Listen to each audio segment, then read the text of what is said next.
So in this year of 2019, we're a long time from that, 2025, will we find more peace if we're looking for it? Are we going to find more peace? Yes. How is it different to last year and the year before? 2025 is a 9-year. It's an ending and a beginning. It's a transitional state into a new evolution, a new path over the next 9 years. That's planetary or people? Planetary and people.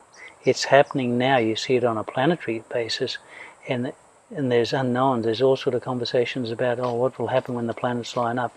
It is an energetic shift. It is a people shift. And if people are resonating at the frequency of their higher self, they will be in tune with the fact that this is an ending of a cycle. And more importantly of that, it's the start of a new cycle. You're not at a 5-year, it's a 9-year. So you're on the precipice of a new beginning, a new evolution. And what determines that beginning and how it steps into that new era? Your vibration. It's an organic thing. So it's an individual thing? It's an individual thing, but because individuals are part of the one in the mass, more individuals will have that feeling of moving forward. And it'll be one of those conversations, and this is pertinent for this year, and people are having that conversation now about, thankfully, that the last year in your time has passed and a new beginning. But everybody is on a different wavelength as well, depending on when they were born, when they reached this planet.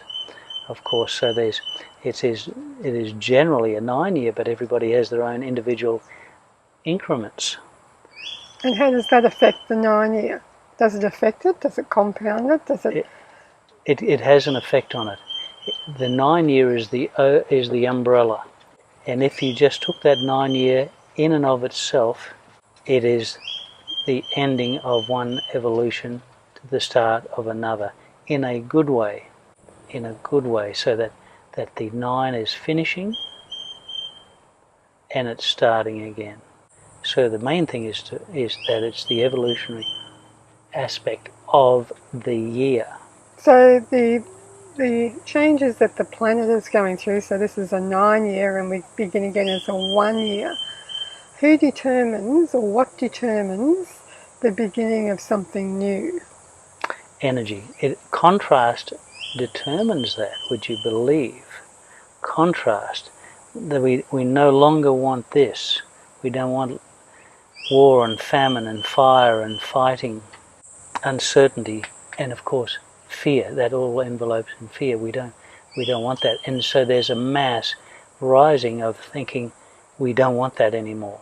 More so than thinking, it's the feeling. How does your heart feel? How is it beating to the rhythm of that better feeling space of who you really are? And so that moves into that beautiful opening of a 1-year, of a new beginning, of a new sunrise. Think of it that way, a beautiful sunrise. The sun is setting on the previous year, on the 9-year. How do we take advantage of this 9-year in our cycle finishing off? What is it that we need to finish off? It is about, and how it's evolving at this moment. There's a lot of crises in the planet, on the planet, and people are involved in those directly and indirectly, just listening to the chaos that is going on. Yet there is a portion, and a good portion of people, where it's more important to elevate their energy, their resonance, their vibration, and to rise above it, and to find that space so that new sunrise is easily seen. So the sunrise then will happen for the people who rise their vibration? Yes. Come the end of this year, there will be some who will say, well, it was no different to any other year. In that is the clue, that their vibration they didn't buy into or sought after a better feeling place. So what do we need to finish off for this year? Is it passions? Is it ways of thinking? What are the things that we need to finish? Is it the fight with our spouse or our parents? What is it that we need to finish off? Yes, it is all of those. If you're asking that question, yes, it is all those sort of things.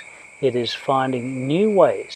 Everybody's bought into the familiar ways. Now, sometimes familiar is good, but no, most times when there's angst, anxiety, fear and uncertainty, pessimism, despair, they've bought into the familiar story that this is how it is and this is how it's going to be. So set up a new and improved edition of your thinking and feeling self, so that the familiar old, the things that people have brought to the table at this particular moment in time. So you're talking about the things that no longer serve No us? longer serve.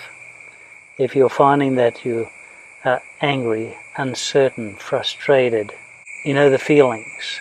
You know what they are. They do not serve you now. They never really served you in the past. It was just a familiar story that was told over and over, and it's slotting back into that familiar gear, if you like to think of it that way. It's in second gear. It's not in overdrive. You're holding the Lamborghini back, and it's not serving you. So it's about embracing and feel guided, feeling the love of letting go and embracing and introducing yourself to that higher, that greater version of yourself, to that heartfelt self, so that you thrive. Every day is a smile, every day is a win, whether you're doing and achieving a lot or a little. Where the achievement is how you feel, how you vibrate, how you shine your light. And how many people's light have gone out?